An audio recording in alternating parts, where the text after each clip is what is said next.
Well, good day everyone. There's a fair bit going on Manus Island over the last 48 hours, and I just wanted to make sure you were up to date with what's happening. On Monday this week, the detainees were summoned into Mike compound inside the detention camp, and they were told that the centre would be closing on the 31st of October this year, and in fact that demolition of some buildings would start as early as within the next couple of weeks. And the guys have been given an impossible choice by the Australian government. They've been told they can go back to the countries they fled from, and remember the majority of these guys are actually legitimate refugees, that is they have a well-founded fear of persecution in their home countries. They were given the option to go to places like Cambodia, which simply don't have the supports necessary to look after humanitarian entrants properly, or they can be abandoned into the Papua New Guinea community. And make no mistake, the PNG community is not a safe place for the Manus Island detainees.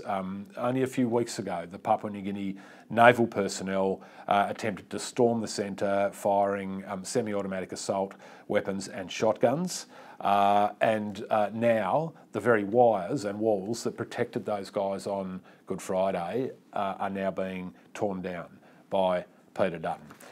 These notices have been pinned up around the camp that go to detail about the program to decommission the camp over the next few months, and I'll make sure these are posted in the comments thread to this video. But I also wanted to let you know that in the last 24 hours, documentary proof has emerged that the Australian government was deliberately making life tough for refugees and people seeking asylum in the camp in an attempt to coerce them to accept bribes from the Australian government to go back to the countries that they have fled from, in many cases in fear of their lives. Now, this ticks every box you need to under the definition of torture in international law. So make no mistake, this is yet more confirmation that Australia is torturing innocent people who stretched out a hand for us, asking for our assistance as a country. So